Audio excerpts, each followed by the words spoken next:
আলাইকুম ওয়া রাহমাতুল্লাহি ওয়া বারাকাতুহু। হামিদান ওয়া মুসাল্লিয়ান আম্মা বা'দ। সুপ্রিয় দর্শক শ্রোতামণ্ডলী, আপনাদের সকলকে আজকের এই ভিডিওতে স্বাগত জানাচ্ছি। আল্লাহ রাব্বুল আলামিন আমাদের সকলকে ইসলামী পথে চলার তৌফিক দান করুন, আমিন। তাকাব্বাল ইয়া রাব্বুল আলামিন। সম্মানিত দিনী ভাইরা, আমার সঙ্গে বাম দিকে আছেন সম্মানিত শেখ মুখতার ইসলাহি সাহেব এবং ডান দিকে আছেন শেখ আশরাফ মুহাম্মদি হাফেজাহুল্লাহ। উনি এখন আমাদের ক্লাস ফ্রেন্ডের মধ্যে থেকে এবং শেখ মিলাদুন নবীকে জায়েজ ঘোষণা করার জন্য বিভিন্ন ধরনের দলিল পেশ করছে কোরআন ও হাদিস থেকে। আপনারা অনেক জায়গায় অনেক ওলামাদের কাছ থেকে সোশ্যাল মিডিয়ায় শ্রবণ করেছেন। আমি এখানে যে কথাটা বলতে চাই যে আমি মদিনা ইউনিভার্সিটিতে আছি, এখানে কি কোনো ধরনের প্রস্তুতি চলছে? বা মসজিদে নববীতে, মক্কাতেও গিয়েছিলাম, সেখানেও কি এ ধরনের কোনো রকমের প্রস্তুতি রয়েছে? সে সম্পর্কে আমি আপনাদেরকে জানানোর চেষ্টা করব। মান্দুর ভাই, আপনি একটু চতুর্দিকে ভিডিওটাকে ঘুরিয়ে দিন আর দেখান লোকেদেরকে যে কোথাও কি কোনো রকমের পতাকা দেখা যাচ্ছে, যে পতাকা এ কথা প্রমাণ করবে যে বিশ্বনবী মুহাম্মদুর রাসূলুল্লাহ সাল্লাল্লাহু আলাইহি ওয়াসাল্লামের জন্ম দিবসকে কেন্দ্র করে পতাকা উত্তোলন করা হচ্ছে বা কোথাও অনুষ্ঠান করা হচ্ছে, লোকেদেরকে জমা করা হয়েছে কাজ মদিনা। ওই মদিনাতে মিলাদুন্নবীর জন্ম দিবস পালনের ব্যাপারে কোনো রকমের ইন্তজাম ব্যবস্থাপনা করা হয় না এবং এ বিষয়ে কোনো রকমের লোকেদের মধ্যে আগ্রহ পাওয়া যায় না, চাহিদা দেখা যায় না। কেন? কারণ বিশ্বনবী মুহাম্মদুর রাসূলুল্লাহ সাল্লাল্লাহু আলাইহি ওয়াসাল্লাম নিজ জীবনে 63 বছর বেঁচে ছিলেন, কোনো দিন নবী সাল্লাল্লাহু আলাইহি ওয়াসাল্লাম জন্মদিবস পালন করেননি, অথবা সাহাবীদেরকেও পালন করার অনুমতি দেননি, সাহাবীদেরকে পালন করার কথা বলেননি, আহ্বান করেননি। বা কোনো সাহাবী মহানবী সাল্লাল্লাহু আলাইহি ওয়াসাল্লামের জামানায় করেছেন, নবী সাল্লাল্লাহু আলাইহি ওয়াসাল্লাম চুপ থেকেছেন, এ ধরনের কোনো দলিল পাওয়া যায় না। তাহলে মহানবী সাল্লাল্লাহু আলাইহি ওয়াসাল্লামের স্বর্ণযুগে, সোনালী যুগ, ওই যুগেও ঈদ মিলাদুন নবীর কোনো প্রমাণ পাওয়া যায় না। এরপরে আবু বকর রাদিয়াল্লাহু আনহুর জামানা, বিশ্বনবী বলেছেন খৈরুল কুরুনি করনি সুম্মাল্লাযীনা ইয়ালুনহুম সুম্মাল্লাযীনা ইয়ালুনহুম, আমার যুগটা হচ্ছে সর্বশ্রেষ্ঠ যুগ, এর পরের যুগটা হচ্ছে সর্বশ্রেষ্ঠ যুগ, তারপরের যুগটা হচ্ছে সর্বশ্রেষ্ঠ যুগ। অর্থাৎ সর্বশ্রেষ্ঠ যুগ হচ্ছে মহানবী সাল্লাল্লাহু আলাইহি ওয়াসাল্লামের যুগ, তারপরে আবু বকর রাদিয়াল্লাহু আনহুর যুগ, তারপরে হযরত উমর রাদিয়াল্লাহু আনহুর যুগ। এই যুগগুলোতে কি মহানবী সাল্লাল্লাহু আলাইহি ওয়াসাল্লামের জন্মদিবস পালন করা হয়েছিল? না, কখনোই আপনারা পাবেন না। তাহলে এই জন্মদিবস কখন পালন করা হচ্ছে? মহানবী সাল্লাল্লাহু আলাইহি ওয়াসাল্লামের মৃত্যুর 600 বছর পর এই জন্মদিবস যিনি আবিষ্কার করেছিলেন তিনি হচ্ছেন আবু সাঈদ আল কাউকাবুরি। অথচ আবু সাঈদ আল কাউকাবুরি 600 বছর পর আবিষ্কার করেছেন, তারপরেও মুসলিমদের মধ্যে এক প্রকারের দল মহানবী সাল্লাল্লাহু আলাইহি ওয়াসাল্লামের জন্মদিবস পালন করার ব্যাপারে আগ্রহী এবং লোকেদেরকে জমা করে থাকেন এবং মিষ্টি মিষ্টান্ন বন্টন করে থাকেন। আজ মসজিদে নববীতে যান, কোথাও কি মহানবী সাল্লাল্লাহু আলাইহি ওয়াসাল্লামের জন্মদিবস পালন করা হচ্ছে? মসজিদে নববীতেও আপনি পাবেন না। মক্কাতে যান, মক্কাতেও আপনি পাবেন না। হ্যাঁ, কোনো জায়গায় যদি 100 লোক জমা হয়ে যায় আর জমা হওয়ার পরে নবী সাল্লাল্লাহু আলাইহি ওয়াসাল্লামের জন্মদিবস পালনের ব্যাপারে আগ্রহ হন এবং সেখানে ইয়া নবী সালাম আলাইকা অথবা মহানবী সাল্লাল্লাহু আলাইহি ওয়াসাল্লামের জন্মদিবস পালনের ব্যাপারে বিন্দু পরিমাণ যদি ইঙ্গিত ইশারা পাওয়া যায়, তাহলে সরকার সঙ্গে সঙ্গে তাদের ব্যবস্থা করবেন। আর আমি তো এটাও মনে করি যে তাদেরকে জেলের মধ্যে ভরে দেবেন। এখানে কোনো রকমের ঈদ মিলাদুন নবী পালন করার অনুমতি নেই। এমনকি যিনারা পুলিশ রয়েছেন তারা পর্যন্ত লোকেদেরকে বাধা দেয় যে এ ধরনের কাজ করা ঠিক নয়। এখন অনেকেই বলে থাকেন যে আপনি বলছেন মদিনায় মহানবী সাল্লাল্লাহু আলাইহি ওয়াসাল্লামের জন্মদিবস পালন করা হয়নি, আমরা তো ভিডিও দেখলাম, সোশ্যাল মিডিয়ার মাধ্যমে পেয়েছি, ইউটিউবে পেয়েছি। তো ভাই বলেন, যদি কোথাও 5 জন জমা হয়ে গিয়ে তারা সালাম আলাইকা বলতে শুরু করে, তো ওখানে ভাই কি করার আছে? ওখানে তো পুলিশও নেই। এভাবে কেউ যদি হোটেলে গিয়ে জন্মদিবস পালন করতে শুরু করে, তাহলে ওখানে কি করবে? ওখানে কিছুই করার নেই। এরপরে আমরা এর ব্যাপারে আরও বিশেষ কিছু শোনার জন্য শাইখের কাছে যাব। अस्सलामु अलैकुम वरहमतुल्लाहि वबरकातुहू। अभी हमसे पहले हमारे दोस्त जो हमारे क्लास साथी रह चुके हैं, शेख अशफाक अल बुखारी हफ़िज़हुल्लाह, बंगला ज़बान में आपके सामने ख़िताब कर रहे थे ईद मिलादुन नबी की शरई हैसियत और क्या मदीना में लोग उसको मनाते हैं। आज भी जैसे लोग शोशा छोड़ते हैं और लोगों में ये फैलाने की कोशिश करते हैं। अब वो आपके सामने मैं उर्दू ज़बान में इसी से मुताल्लिक़ चंद बातें आपकी खिदमत में रखना चाहूँगा। सबसे पहली चीज़ तो ये है कि हर मोमिन ये अक़ीदा रखता है और ये दावा भी करता है कि हम अल्लाह के रसूल से मोहब्बत करते हैं, और ये होना भी चाहिए। कोई भी ऐसा शख्स जो ईमान का दावा करता हो और अल्लाह के रसूल से मोहब्बत ना करते हों, वो उसका ईमान नाक़िस है, वो मोमिन हो ही नहीं सकता। लेकिन ईमान का तकाज़ा क्या है? अल्लाह के नबी सल्लल्लाहु अलैहि वसल्लम से अगर हम और आप मोहब्बत करते हैं तो उसका सबूत कैसे देंगे? अल्लाह रब्बुल आलमीन ने कुरान हकीम के अंदर फरमाया, कुल इन कुंतुम तुहिब्बूनल्लाह फत्तबिऊनी युहब्बिबकुमुल्लाह, कि ऐ लोगो, ऐ नबी अक़दस सल्लल्लाहु अलैहि वसल्लम, आप लोगों से कह दीजिए कि अगर तुम अल्लाह ताला से मोहब्बत रखते हो, अल्लाह से मोहब्बत करते हो, तो मेरे रसूल की ताबेदारी करो, मेरे रसूल की पैरवी करो। तो अल्लाह ताला ने मोहब्बत रसूल के इजहार का तरीक़ा ये बताया है, अल्लाह से मोहब्बत का तरीक़ा ये बताया है कि इंसान अल्लाह के नबी सल्लल्लाहु अलैहि वसल्लम की तालीमात पर अमल करते हों, आपके फरमान के मुताबिक ज़िंदगी गुजारते हों, और हर एतबार से नबी करीम सल्लल्लाहु अलैहि वसल्लम की मुखालिफत से बचते हों। एक और अहम चीज़ याद रखें कि हमने ये जान लिया कि अल्लाह और उसके रसूल से मोहब्बत करना, आप और अल्लाह के रसूल की इत्तिबा, ये लाजिम और ज़रूरी है। लेकिन आइडियल कौन होंगे? हम किसको नमूना बनाएंगे, किसको हम अपना हीरो समझेंगे कि उनके तरीक़े पर, उनके रास्ते पर चलकर, उनके मनहज को फॉलो करके हम अल्लाह और उसके रसूल से सही मानों में मोहब्बत कर सकते हैं? तो आइए देखते हैं अल्लाह ताला ने किसको आइडियल बनाया है। अल्लाह रब्बुल आलमीन ने सहाबा किराम को नमूना बनाया कि अगर कोई ईमान अपने आप को मुकम्मल करना चाहता है, पक्के मोमिन बनना चाहते हैं और सही मानों में मुसलमान होना चाहते हैं, निजात पाना चाहते हैं, अल्लाह ताला ने कहा कि अगर लोग उस तरीके से ईमान ले आए जैसे मेरे सहाबा तुम ईमान लाए हो, नबी के मानने वाले तुम ईमान लाए हो, तो लोग हिदायत पा जाएंगे, लोग हिदायत पा जाएंगे। तो मेयार अल्लाह ताला ने सहाबा किराम को बनाया है कि इंसान अगर हिदायत पाना चाहता है, जन्नत में जाना चाहता है, तो सहाबा किराम के मेयार को, उनके तरीक़े को और उनको अपना आइडियल समझ करके ज़िंदगी गुजारने की कोशिश करे, तब वो इंसान कामयाब हो जाएगा।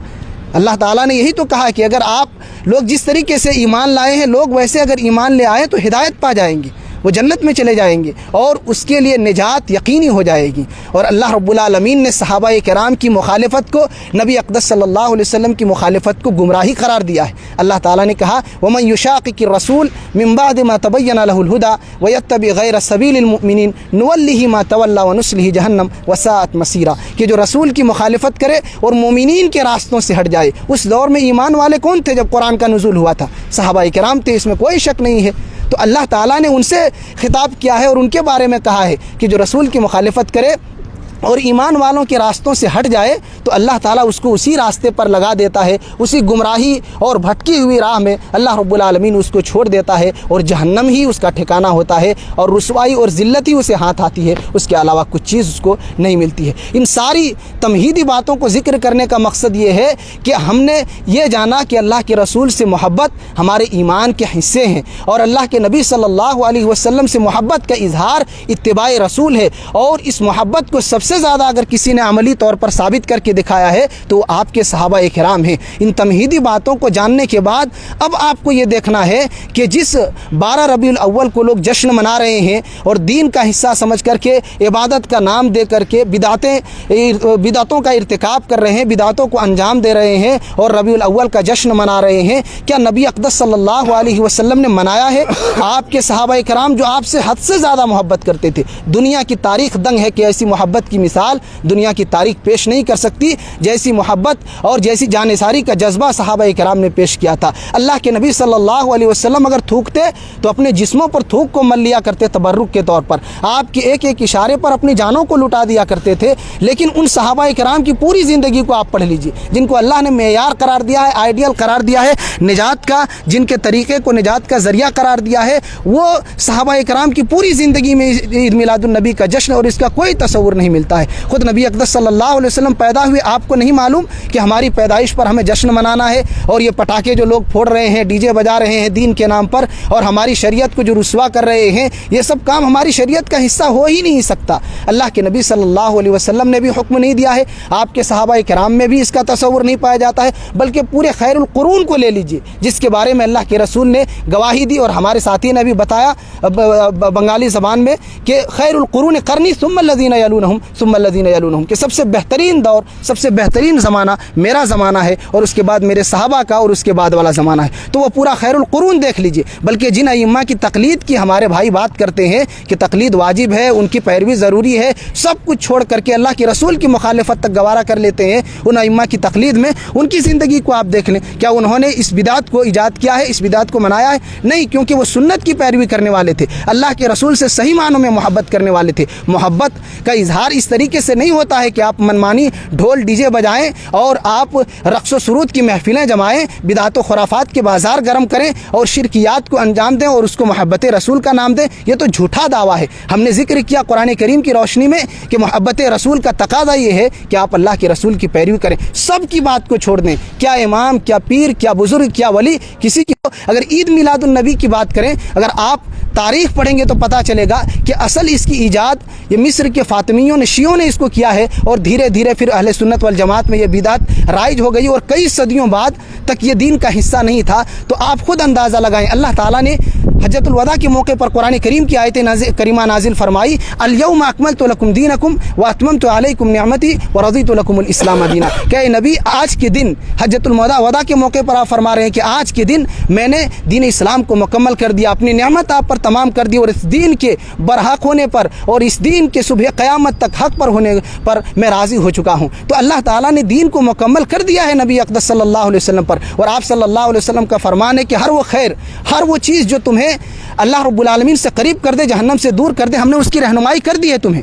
हर वो चीज़ जो तुमको जहन्नम से दूर कर दे, हमने उसकी रहनुमाई कर दी। तो मेरे भाइयों, अगर ये इबादत के ज़ुमरे में होती चीज़ और अगर ये नेकी का काम होता तो अल्लाह के रसूल ने इसकी रहनुमाई नहीं की होती? ज़रूर की होती, क्योंकि आप फरमा रहे हैं मैंने हर खैर, हर भलाई, हर अच्छाई और हर इबादत की जानिब तुम्हारी रहनुमाई कर दी है। अल्लाह के नबी सल्लल्लाहु अलैहि वसल्लम ने इसका ईजाद है और ये बिदात है जो गुमराही है, बर्बादी में ले जाने वाला अमल है। क्योंकि अल्लाह के नबी सल्लल्लाहु अलैहि वसल्लम, यहाँ मैं एक नुक्ता बताते चलूँ और अपनी बातों को मैं मुख्तसर करते जा रहा हूँ कि लोग ये कहते हैं कि ये बिदात हसना है।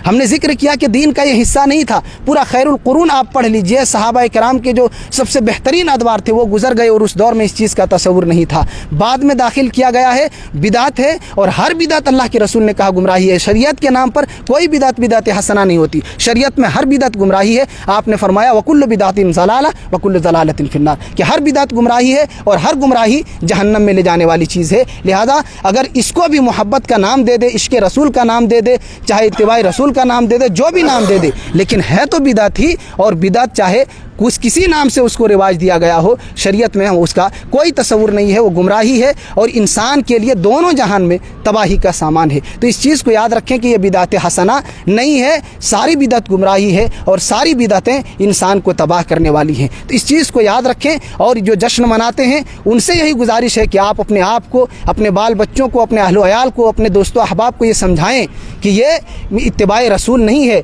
ये मोहब्बत रसूल का सही तरीक़ा नहीं है, ये बिदात है। इससे आपको सवाब नहीं मिलेगा, इससे आपको नेकी नहीं मिलेगी, आप बर्बाद ही होंगे, आप गुनाह ही पाएंगे, चाहे नाम आप कुछ ही दे लें। लेकिन मोहब्बत रसूल का जो सही तरीक़ा है वो इत्तिबाए रसूल है। आप अगर सही मानों में मोहब्बत करते हैं अल्लाह के रसूल से और वाक़ईतन आप अगर मुसलमान हैं तो मोहब्बत करते होंगे, तो सही तरीके से उसका इजहार कीजिए, आपके फरमान पर अमल कीजिए, आप सल्लल्लाहु अलैहि वसल्लम की तालीमात पर ज़िंदगी गुजारिए। सही अमाल और सही इबादतें बेशुमार हैं, आप ज़िंदगी भर भी उसको अंजाम दें तो उनको ख़त्म नहीं कर सकते। इतनी इबादतें और नेकियों के इतने रास्ते हैं। तो उन सारे रास्तों को छोड़कर आपको ये चीज़ें सूझी है जो बिदअत है, गुमराही है और इंसान के लिए तबाही का सामान है। इस चीज़ को याद रखें। अल्लाह रब्बुल आलमीन ने आप पर शरीयत मुकम्मल कर दी। अब इस शरीयत में किसी कमी और ज़्यादती की गुंजाइश नहीं है। इमाम मालिक रहमहुल्लाह का वो कौल हम और आप याद रखें कि जो इस शरीयत में किसी बिदअत को ईजाद करता है, गोया कि वो अल्लाह के रसूल सल्लल्लाहु अलैहि वसल्लम पर इस शरीयत के पहुँचाने में ख़यानत का इल्ज़ाम लगाता है कि आपने इस शरीयत को मुकम्मल तौर पर हम तक पहुँचाया नहीं है। और जो ऐसा कहता है वो अल्लाह के रसूल सल्लल्लाहु अलैहि वसल्लम की और अल्लाह रब्बुल आलमीन के फरमान की कितनी खिलाफ वर्जी कर रहा है। अल्लाह ने कहा मेरे महबूब हमने आप पर अपनी शरीयत को मुकम्मल कर दिया है, ये दीन मुकम्मल है। इमाम मालिक रहमहुल्लाह आगे फरमाते हैं फमा लम यकुन यौम इज़िन दीना फला यकुनुल यौम दीना, कि जो उस ज़माने में दीन नहीं था, अल्लाह के रसूल के दौर में जो चीज़ इबादत नहीं थी, शरीयत का हिस्सा नहीं था, वो आज भी वो चीज़ दीन नहीं हो सकती है, वो शरीयत का हिस्सा नहीं हो सकता है। तो मेरे भाइयों, इन तमाम बातों में खुलासे के तौर पर याद रखें। और हम लोग जिस मकाम पर अभी खड़े हैं उस चीज़ में एक चीज़ को मैं ज़िक्र करना चाहता हूँ। हम लोग मदीना मुनव्वरा में खड़े हैं और लोग ये आज के दौर में ये शोशा फैला रहे हैं कि मदीना में भी, सऊदी अरब में भी ये जश्न मनाया जाता है और सऊदी के जो ख़ास झंडे हैं उसको लोगों में फैला रहे हैं और उसको ये समझा रहे हैं, बता रहे हैं कि ये देखिए यहाँ ईद मिलादुन नबी का जश्न मनाया जा रहा है। मेरे भाइयों, ये गलत बात है। यहाँ कहीं भी उसका आप दूर दूर तक देखेंगे इसका कोई तस्वुर नहीं है। मस्जिद नबी को आप देख लें, मदीना यूनिवर्सिटी की ये पूरे ग्राउंड देख लें, आपको कहीं इसका तस्वुर नहीं मिलेगा। और यहाँ कमो बेश तकरीबन 180 ममालिक के तलबा मौजूद हैं, एक दो नहीं 180 ममालिक के स्टूडेंट यहाँ पढ़ते हैं। अगर ये बिदात और ये शरीयत का हिस्सा होता तो ज़रूर यहाँ कुछ ना कुछ लोग ज़रूर उसको मनाते और कुछ अगर कोताही करते तो उसमें कुछ उस पर अमल करने वाले ज़रूर होते। एक आखिरी बात मैं बताना चाहता हूँ कि जो लोग 12 रबीउल अव्वल को ईद मिलादुन नबी का जश्न मनाते हैं वो तो इस बात को जानते होंगे कि आज से चंद साल पहले जो बुज़ुर्ग अभी उनके घरों में है वो इसको 12 वफ़ात के नाम से जानते थे कि अल्लाह के रसूल की वफ़ात इस दिन हुई है, वो इस तारीख से जानते थे। लेकिन हमारे दोस्तों ने, यारों ने देखा कि अगर वफ़ात पर इस तरीके से जश्न मनाएंगे तो दुनिया हमें थूकेगी, तो लोगों ने क्यों नहीं उसको पलट दिया जाए। ऐसे भी तारीख़ी और रिवायतों में इख्तिलाफ़ है, सीरत की किताबों में इख्तिलाफ़ है, पैदाइश में 12 भी है, 9 भी है और कई 8 तारीखें भी है। तो उन लोगों ने उसको बदल करके इसको मिलाद का नाम दे दिया और जोशो खरोश से इसको मनाते हैं। तमाम सीरत निगार इस बात पर मुत्तफ़िक़ हैं, अल्लाह के रसूल 12 रबीउल अव्वल को इंतकाल किए हैं, इस दुनिया से रुखसत हुए हैं। लेकिन विलादत के बारे में काफ़ी इख्तिलाफ है और राजे कौल जो माहिरीन फ़ल्कियात हैं और सीरत के माहिरीन भी हैं, उन्होंने यही जिक्र किया है कि आपकी विलादत 9 रबीउल अव्वल को हुई है। खुलासा कलाम यह है कि अल्लाह के नबी सल्लल्लाहु अलैहि वसल्लम के दौर में ये ईद मिलादुन नबी का जश्न नहीं था, आपके सहाबा के दौर में नहीं था और दीन उसी पर मुकम्मल हो चुका है, आप ही के दौर में मुकम्मल हो चुका है। वो चीज़ जो उस वक्त दीन का हिस्सा नहीं था, अब लोग चाहे उसको इबादत कह लें, नेकी कह लें, सवाब कह लें, मोहब्बत रसूल कह लें, इनकार करने वाले को बुग़्ज़ रसूल का ताना दें, कुछ भी कहें, लेकिन वो शरीयत का हिस्सा नहीं है, वो गुमराही है और हर गुमराही जहन्नम में ले जाने वाली है। इस बात को याद रखें। अल्लाह ताला से दुआ है कि अल्लाह रब्बुल इज़्ज़त तो हम तमाम लोगों को सुन्नत रसूल की पैरवी करने और बिदात व खुराफात से दूर रहने की तौफ़ीक़ अता फरमा। अस्सलामु अलैकुम व रहमतुल्लाहि व बरकातुहू। अल्हम्दुलिल्लाहि कफ़ा वस्सलातु वस्सलामु अला मन ला नबिय्य बअदा अम्मा बअद अऊज़ु बिल्लाहि मिनश शैतानिर रजीम बिस्मिल्लाहिर रहमानिर रहीम वमा आताकुमुर रसूलु फखुज़ूहु वमा नहाकुम अन्हु फंतहू। वक़ाल अल्लाहु तबारक व तआला फ़ी कलामिहिल मजीद बिस्मिल्लाहिर रहमानिर रहीम लक़द काना लकुम फ़ी रसूलिल्लाहि उस्वतुन हसना। सर्वप्रथम महान मुनिबेर प्रशंसा आदाय करছি, সকলে বলি আলহামদুলিল্লাহ। তারই পরে পরে শান্তি বর্ষিত হোক নবী মুহাম্মদুর রাসূলুল্লাহ সাল্লাল্লাহু আলাইহি ওয়াসাল্লামের উপর। আজকে আমরা যে জায়গায় দাঁড়িয়ে ভিডিও ধারণ করছি জায়গাটার নাম হচ্ছে জামিয়া ইসলামিয়া মদিনা ইউনিভার্সিটি। এই জামিয়া ইসলামিয়া মদিনা ইউনিভার্সিটিকে গোটা পৃথিবীর মুসলিমদের প্রাণ কেন্দ্রস্থল বলে। মক্কা আল মুকাররমাহ, মদিনা আল মানুওয়ারা। আপনি যদি চিরুনি তল্লাশি করেও দেখেন, আপনি কোনো জায়গাতে সরকারিভাবে কোনো জায়গায় যে একটা পতাকা উত্তোলন হয়েছে, নবীজির জন্ম তারিখকে কেন্দ্র করে আজকে কোনো আয়োজন হয়েছে বা প্রস্তুতি চলছে আগামী কালকের জন্য, এইরকম কোনো জায়গাতে আপনি চিরুনি তল্লাশি করেও পাবেন না। আলহামদুলিল্লাহ, আজকে ফজরের সালাতের পর ভাবলাম নবীজির কবর জিয়ারত করব, সাথে সাথে জান্নাতুল বাকি কবরটাকেও জিয়ারত করব। কিন্তু মসজিদের উত্তর সাইড দিয়ে যখন বার হওয়ার চেষ্টা করলাম, দেখলাম অনেক লোকের সমাগম, ওখানে যেন একটু কী যেন আওয়াজ আসছে। তখন যাওয়ার চেষ্টা করলাম, সেখানে গিয়ে দেখছি একটা আওয়াজ আসছে মিলাদুন নবী উপলক্ষে, ইয়া নবী সালামু আলাইকা, এই আওয়াজ চলছে। আলহামদুলিল্লাহ, এই মদিনার মাটিতে দাঁড়িয়ে বলছি, সাথে সাথে পুলিশ গেলেন, যাওয়ার পরে এদের স্লোগান বন্ধ করলেন, আওয়াজ বন্ধ করলেন, এমনকি নবীজির কবরের যাওয়ার যে রাস্তা, ওই রাস্তাটাকে পর্যন্ত ব্যারিকেড দিয়ে একবারে ব্লক করে দিলেন। এখানে সরকারিভাবে কোনো রকমের মিলাদুন নবী পালন করার কোনো সুযোগ নেই। কেউ কোথাও যদি করে থাকে সেটা দলিল নয়। আপনাদেরকে যে বিষয়টা আমি কথা বলতে চাচ্ছি, আমার প্রিয় ভাই আশফাকুর রহমান হাফিজাহুল্লাহ উনি এ বিষয়ে একটু আপনাদেরকে ইঙ্গিত দিয়েছেন যে কবে থেকে এই নবীজির জন্ম তারিখ পালন করা শুরু হলো। নবীজির জন্মের 600 বছর পর থেকে পালন করা শুরু হলো। এই পালন করা শুরু হলো তার উৎস কী, আপনাদেরকে এইটা ছোট্ট করে একটু বলছি। আপনারা পড়বেন তাফসির ফাতুহুল মাজিদ, তাফসিরে ফাতুহুল মাজিদে সূরাতুল লাহাব পড়বেন, সূরা লাহাবের তাফসির সহ আপনারা দেখবেন ওই জায়গায় এর উৎসটা দেওয়া আছে। উৎসটা কি? আবু লাহাব নামক একজন ব্যক্তি ছিলেন, যে ব্যক্তিটা রসুল সাল্লাল্লাহু আলাইহি ওয়াসাল্লামের আপন চাচা ছিলেন। নবীজি যখন মায়ের পেটে, তখন নবীজির পিতা ইন্তেকাল করেন। এখন আবু লাহাব মনে মনে ভাবতেন, যা আমার ভাই মারা গেলেন, আর আজকে আমার ভাইয়ের জন্ম দেওয়া একটা সন্তান তার মায়ের গর্ভে, আল্লাহর নবীর জন্ম হলো। তো আল্লাহর নবীর জন্মের সংবাদটা আবু লাহাবের বাড়িতে একজন দাসী কাজ করত, তার নাম হলো সোয়াইবা। এই সোয়াইবা যখন আবু লাহাবকে গিয়ে বলল যে, আবু লাহাব, আপনার ভাইয়ের স্ত্রীর গর্ভ থেকে চাঁদের মতো ফুটফুটি সন্তান জন্মগ্রহণ করেছে। কাজেই এই সংবাদটা যখনই আবু লাহাব শুনল সোয়াইবার মুখ থেকে, তখন আবু লাহাব বলল, সোয়াইবা, তুমি আজকে আমার ভাতিজা জন্মগ্রহণ করেছে যেই মুখ দিয়ে তুমি বলেছ আর যেই কান দিয়ে শুনেছে, আমি ওই মুখ দিয়েই তোমাকে বলছি, শুনে রাখো, আজ থেকে তোমাকে আমি আর পরাধীনতার শিকলে বন্দি করে রাখবো না, তোমাকে আমি স্বাধীন করে দিব। আজ থেকেই তোমাকে স্বাধীন করে দিলাম। কেন? আমার ভাতিজা জন্মগ্রহণের সংবাদটা তোমার কাছ থেকে সর্বপ্রথম শুনেছি বলেই আমি আনন্দিত হয়ে তোমাকে আজ থেকে স্বাধীন করে দিলাম। স্বাধীন করে দিল।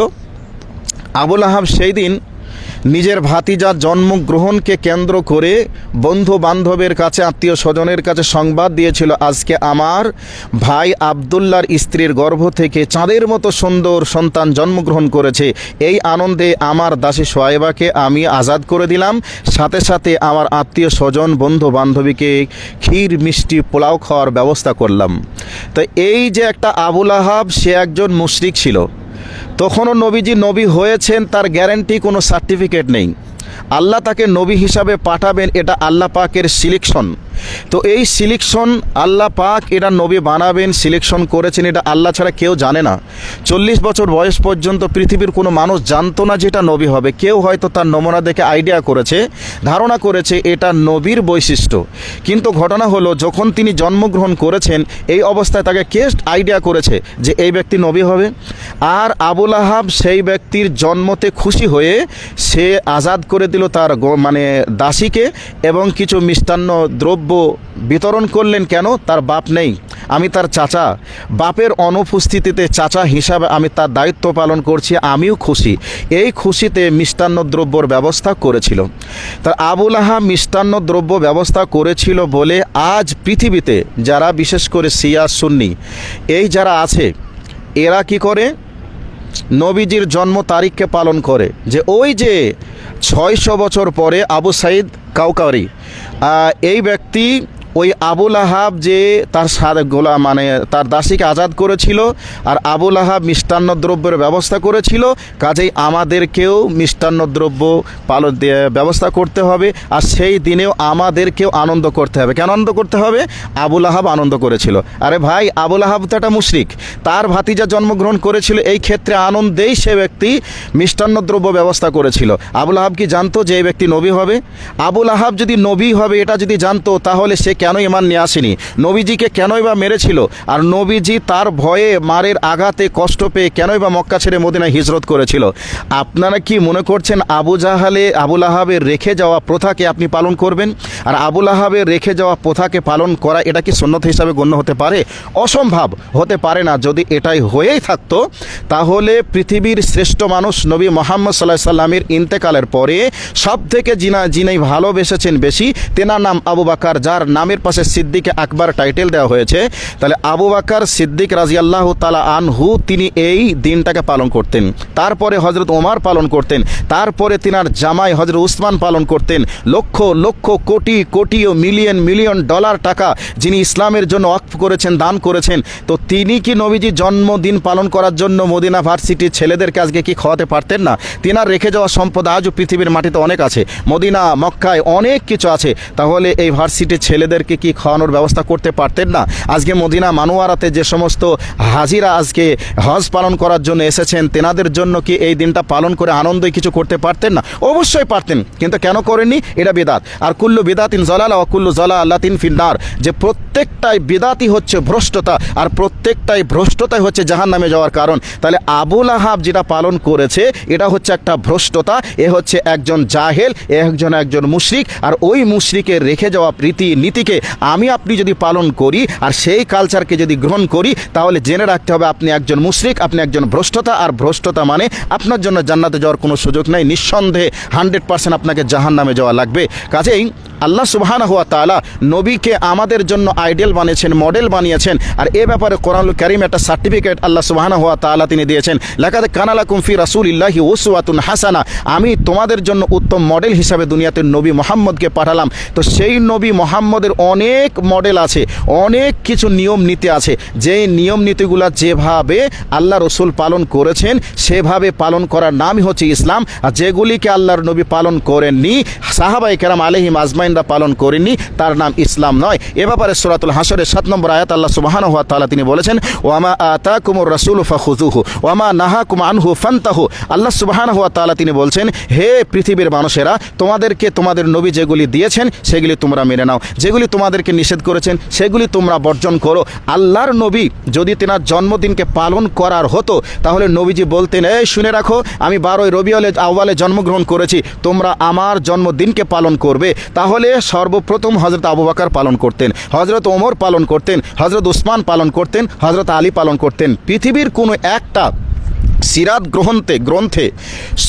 সিরাত গ্রন্থে একজন কেউ কি প্রমাণ করতে পারবেন হযরত আবু বকর নবীজির জন্মদিন পালন করেছেন, হযরত ওমর পালন করেছেন, হযরত উসমান পালন করেছেন, হযরত আলী পালন করেছেন? এটা পৃথিবীর কোনো ইতিহাসে দেখাতে পারবেন না। যদি কেউ দেখায়, তাহলে নবীজির ইন্তেকালের 600 বছর পরে যে ইতিহাস রচনা করা হয়েছে সেই ইতিহাসে লেখা থাকবে। তো নবীজির 600 বছর পরে যারা পৃথিবীতে এসেছে তারা অরিজিনাল প্রেমিক নাকি হযরত আবু বকর অরিজিনাল প্রেমিক? আশেকে রসুল যদি হয়ে থাকে, হযরত আবু বকর ছিলেন, হযরত ওমর ছিলেন, হযরত ওসমান ছিলেন, হযরত আলী ছিলেন, তিনারা কেউ জন্মদিন পালন করলেন না। আর আমি 600 বছর পরে জন্মগ্রহণ করে আমি প্রমাণ করতে চাইলাম যে আমি হলাম আশেকে রসুল। পৃথিবীর মাটিতে সব জায়গা থেকে ইসলাম চলে যেতে পারে, হাদিস এবং কোরআনের ভিতরে জালিয়াতি ঢোকানো সম্ভব হতে পারে, কিন্তু মদিনা আল মারওয়ারাতে ইসলামের ভিতরে জয়ীফ ঢোকানোর কোনো সুযোগ নেই।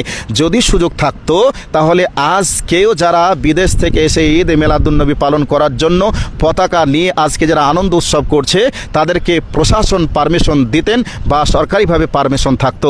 আজকে এই মাটিতে দাঁড়িয়ে বলছি, যে মাটিতে কোরআন এবং হাদিসের রিসার্চ হয়, যে মাটিতে দাঁড়িয়ে পৃথিবীর মাটিতে শিরিক এবং বিদাতের বিরুদ্ধে সব থেকে ভূমিকা যারা বেশি পালন করে, তিনারা হলেন মদিনা ইউনিভার্সিটির ছাত্র, যিনারা মাদানী, এনারাই সব থেকে দাওয়াত ও তাবলীগের বেশি খেদমত করে থাকেন। তাহলে আজকে তিনারাও এ কাজটা করতেন। আসলেই এটা ইসলামের সঙ্গে এটা জালিয়াতি করা হয়েছে, ইসলামের নামে এটা বাড়াবাড়ি করা হয়েছে, ইসলামের নামে একটা ভ্রষ্টতা চালু করা হয়েছে, যার কারণে আজকে মদিনা ইউনিভার্সিটিতে কোনো সুযোগ নেই, মক্কাতে কোনো সুযোগ নেই, মদিনাতে কোনো সুযোগ নেই। কয়েকদিন আগে গারে হিরাতে আমরা ওঠার চেষ্টা করলাম, সেখানে গিয়ে দেখছি একজন ইয়া নবী সালাম আলাইকা শুরু করেছে।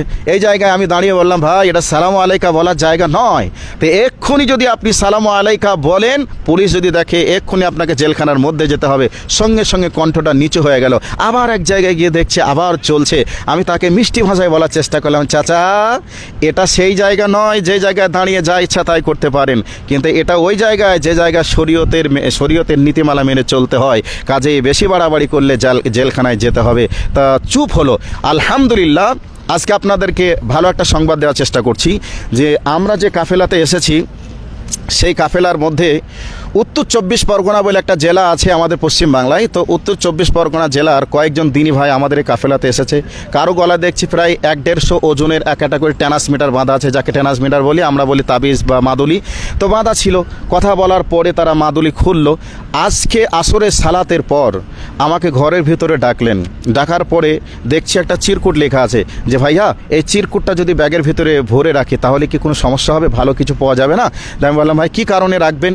এখান থেকে বরকত নেওয়ার জন্য। আমি তাকে বোঝানোর চেষ্টা করলাম, ভাই শোনেন, আপনি একটা ভালো ডাক্তারের কাছে গেলেন, তো ডাক্তার বাবা আপনাকে প্রেসক্রিপশন দিল, ডাক্তার বাবা আপনাকে ওষুধ লিখলো, ওষুধ কিনলেন, দিয়ে আলমারিতে রেখে দিলেন। আপনার ওই ওষুধ নিয়ে এসে আলমারিতে ভালো ডাক্তারের কাছ থেকে ওষুধ দেখিয়ে ওষুধ নিয়ে আসার পরেও আপনার কি বিন্দু পরিমাণ লাভ হবে এটাকে আশা করছেন? আপনার কি রোগ ভালো হবে এটা আশা করছেন? তো বলছে না। তাহলে কোরআন এসেছে আমাদের কাছে অনুনাজ্জিলুল কোরআনি মা হুয়া শিফা ওয়া রাহমাতুল লিল মুমিনিন, আল্লাহ কোরআনে বলেছে তোমাদের শিফা হিসাবে আমি আল্লাহ কোরআনকে অবতীর্ণ করলাম। তো এই কোরআনকে অবতীর্ণ করলাম বলে কি এই তাবিজ লটকিয়ে এটা কি আপনার গলায় ঝুলিয়ে? তো তিনি বললেন তাহলে কি করতে হবে? আমি বললাম যে ভাই, কোরআন পড়ে আপনার উপকার নিতে হবে। আপনার দেহে আপনার আত্মাতে যে রোগ হয়েছে সেই রোগের ট্রিটমেন্ট কোরআন পড়ে পাওয়া যাবে। যতটা কোরআনের বর্ণিত দোয়া আছে, যতগুলো হাদিসে বর্ণিত দোয়া আছে, এগুলি পড়ে উপকার নিতে হয়। এগুলি বেঁধে উপকার পাওয়া যায় না। যেমন প্রেসক্রিপশন দিয়ে ওষুধ নিয়ে ওষুধ খেলে রোগ যেমন ভালো হয়, কোরআন পড়ে হাদিসে বর্ণিত দোয়া পড়ে উপকার পাওয়া যায়, বেঁধে কোনো উপকার পাওয়া যায় না। তারা বলে দিল, সঙ্গে সঙ্গে বলল, আজ থেকে একটা চমৎকার জিনিস আপনি বোঝালেন, আজ থেকে আমরা এ কাজ আর করবো না। আমরা মিলাদুন্নবী পালন করতাম, এখানে দেখলাম মিলাদুন্নবী নেই, তাহলে আমরা দেশে কেন মিলাদুন্নবী পালন করব? যেহেতু মুসলিমদের প্রাণকেন্দ্র মক্কাল মোকাররমা মদিনা আল মানোয়ারা এখানে যদি না থাকে তাহলে আমরা কেন করব? আজ থেকে বন্ধ করলাম। আমাকে বলছিলেন ভাই আরও কিছু বলুন। আমি বললাম একটু ব্যস্ত আছি, পরে আসছি, এসে কথা হবে। আগামীকাল তাদের ব্যাপার, তাদের সঙ্গে দাওয়াত দেওয়ার একটা বিষয় নিয়ে আলোচনা করার কথা হয়েছে, তারা সময় দিতে চেয়েছে। আলহামদুলিল্লাহ, এইভাবে শিরক এবং বিদআত পৃথিবীর মাটি থেকে উৎখাত হবেই হবে ইনশাআল্লাহ হবে। কাজেই ময়দানে যেহেতু নেমেছি আর মদিনা ইউনিভার্সিটিতে যেহেতু আসতে পেরেছি, আর মদিনা ইউনিভার্সিটি যেনারা শায়েখ মাশায়েখ আছেন, যেনারা ছাত্র আছেন, এনারা শিরক এবং বিদআতের বিরুদ্ধে কঠোর ভূমিকা পালন করছেন। ইনশাআল্লাহ ওনাদের সঙ্গে থেকে আমরা এই ভারতবর্ষের মাটি নয়, গোটা পৃথিবী থেকে শিরক ও বিদআতকে উৎখাত করার জন্য সংগ্রাম চলবে, ইনশাআল্লাহ চলবে। কাজেই আপনাদেরকে শেষ মেসেজ বা বার্তা যেটা দিতে চাচ্ছি সেটা হলো এই ঈদ ও মিলাদুন নবী, এটা সাহাবায়ে কেরাম আলাইহিম আজমাইনদের এটা নীতি আদর্শ নয়, এটা সুন্নত হিসাবে তিনারা পালন করেছেন। এইরকম কোনো দিক নির্দেশনা সুন্নাত থেকে পাওয়া যায় না। যে বা যারা করছে এটা স্পষ্ট বিদআত, আর যে ব্যক্তি বিদআত করলো সে যেন দিনকে ধ্বংস করলো, যে বিদআতিকে সাহায্য করলো সে যেন দিনকে ধ্বংস করার জন্য সাহায্য করলো। সহিহ মুসলিমের হাদিসে এসেছে, আল্লাহ নবী সাল্লাল্লাহু আলাইহি সাল্লাম বলেছেন, হাজে কাউসারের পানি বিদআতিদেরকে পান করতে দেওয়া হবে না। এমতো অবস্থায় আর হয়ে যখন দাঁড়িয়ে যাবে, রসুল গিয়ে বলবেন কেন যে তাদেরকে হাজে কাউসারের পানি পান করা থেকে তাদেরকে বঞ্চিত করা হলো। এমতো অবস্থায় বলা হবে, আপনি দুনিয়া থেকে চলে আসার পরে এরা আপনার দিনের ভিতরে নতুনত্ব তারা তৈরি করেছিল, যার কারণে আজকে তাদেরকে বঞ্চিত করা হলো। এই কথাটা যখনই শুনবেন, রসুল বলবেন, সুহকান দূর হয়ে যাও, তোমাদের কিসমতে হাজে কাউসারের পানি জুটবে না। এ কথা বলে দয়ার নবী পর্যন্ত তাদের হাজে কাউসার থেকে তাড়িয়ে দেবেন, হাঁকিয়ে দিবেন। কাজেই যদি আপনারা হাজে কাউসারের পানি এবং জান্নাতে স্থান নিতে চান, শিরক ও বিদআত থেকে আপনাকে সকলকে দূরে থাকতে হবে। কোরআন এবং সুন্নাহর আলোকে আপনাদেরকে এই ছোট্ট দিক নির্দেশনা দিয়ে আজকে এই মদিনা ইউনিভার্সিটি থেকে আজকের মতো আমার লাইভ বক্তব্য শেষ করছি। ওয়া আখির দাওয়ানা আনিল হামদুলিল্লাহি রাব্বিল আলামিন। আসসালামু আলাইকুম ওয়া রাহমাতুল্লাহি ওয়া বারাকাতুহু। আসসালামু আলাইকুম রহমতুল্লাহি ওয়া বারাকাতুহু। হামিদান ওয়া মুসাল্লিয়ান আম্মা বা'দ, ফাউযু বিল্লাহি মিনাশ শাইতানির রাজীম, বিসমিল্লাহির রহমানির রহিম। ওয়া হাযাল বালাদিল আমিন। উপস্থিত দর্শক শ্রোতা, যারা যেখান থেকে দেখছেন, দীর্ঘ বেশ সময় ধরে আমার শ্রদ্ধেয় ভাই আশফাকুর রহমান হাফিজাহুল্লাহর মুখ থেকে কিছু বক্তব্য শুনলেন। আমার মদিনা ইউনিভার্সিটির ভাই, ওনার মুখ থেকে উর্দু জাবানে শুনলেন। এবং আমার পূর্বে বলছিলেন আমার ছোট্টবেলাকার বন্ধু এবং সংগ্রামী জীবনের এখন বর্তমানে গোটা পশ্চিমবাংলার আলোড়ন সৃষ্টিকারী একজন বক্তা মৌলানা ইবাদুল্লাহ হাফিজাহুল্লাহর মুখ থেকে শুনলেন। এখন আমি আপনাদের কাছে নতুন কিছু বলার নেই, ওই কথাগুলোই যেগুলো আপনারা শুনলেন আমল করবেন। আল্লাহ তাআলা দুটি শহরকে বেছে নিয়েছেন গোটা পৃথিবীর ময়দানে, একটা হলো মক্কাতুল মুকাররমা আর একটা হলো মদিনাতুল মানওয়ারা। আমি প্রথম এসেছি, এটা হলো যেটাকে আমরা আল জামিয়া ইসলামিয়া আমরা দাঁড়িয়ে এখন লাইভটা করছি, যারা যেখান থেকে দেখছেন, বিভিন্ন বিল্ডিং দেখছেন, এরিয়া দেখছেন, ছেলেরা খেলছে, কিন্তু মিলাদুন নবী উপলক্ষে কোনো কিছুই নেই। এর আগে ভিডিওতে দেখেছি যে মদিনাতে অনেক আলো, আল্লাহ তাআলা দুটি শহরকে আমান ঘোষণা করেছেন। আসলে আমরা মক্কা থেকে এলাম এবং মক্কাতে আরও বহু মানুষ আছেন, এখন বর্তমানে আমরা যোগাযোগ করছি, দেখছি, এবং দীর্ঘদিন এখানে বসবাস করছেন আমাদের সাথী ভাই, আমাদের খুব প্রিয়জন, দুইজন মদিনা ইউনিভার্সিটির ছাত্রর মুখ থেকে শুনলেন এবং আমরাও দেখে এসেছি। এখন বর্তমানে আমরা মদিনা মসজিদে অবস্থান করলাম, আসরের সালাত ওখান থেকে আদায় করে এলাম। কাজেই এখানে এই ভ্রষ্টতা, বিদাত, শিরিকের কোনো স্থান নেই।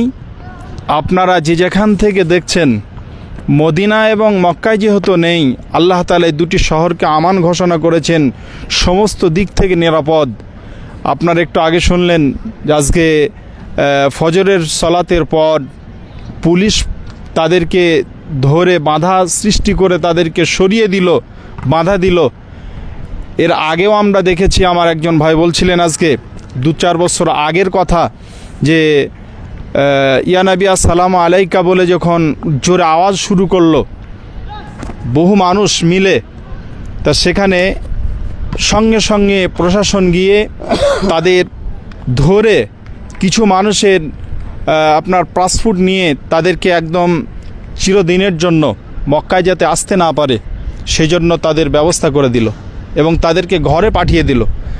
আজও যদি কেউ বাড়াবাড়ি করে এ নিয়ে, তাদেরকেও ঠিক একই ব্যবস্থা করবেন। প্রশাসন বহু আছেন মদিনাতুল মানওয়ারা, বিশেষ করে নবীর তৈরিকৃত মসজিদে, যেখানে নবীর লাশ শুয়ে আছেন, নবী যেখানে, সেই জায়গাতে সিল করে দেওয়া হয়েছে। 2 দিন সিল থাকবে, কোনো মানুষ প্রবেশ করতে পারবে না, রাসূলকে সালাম দিতে পারবে না। দূর থেকে অনেক মানুষ অনেক রকমভাবে দিচ্ছে, অনেক রকম করছে দেখছি, কিন্তু তারা দূর থেকে করছে, এটা সরকারিভাবে কোনো সাহায্য সহযোগিতা নেই, বরং তাদেরকে পেলেই ধরে নিয়ে যাচ্ছে। প্রশাসন তাদেরকে বোঝাবার চেষ্টা করছে। আপনারা শুনলেন, আপনাদের কাছে অনুরোধ রাখবো, এখান থেকে শিক্ষা নিতে হবে। আল্লাহ তাআলা যেন আমাদেরকে শিরিক ও বিদআত থেকে মুক্ত থাকার এবং রাখার আল্লাহ তাআলা যেন আমাদেরকে তৌফিক দান করেন। আমরা কোরআন হাদিস বুঝে যেন চলতে পারি, আল্লাহ আমাদেরকে তৌফিক দান করুন। আমিন। ওয়া আখিরু দাওয়ানা আলহামদুলিল্লাহি রাব্বিল আলামিন। আসসালামু আলাইকুম ওয়া রাহমাতুল্লাহ।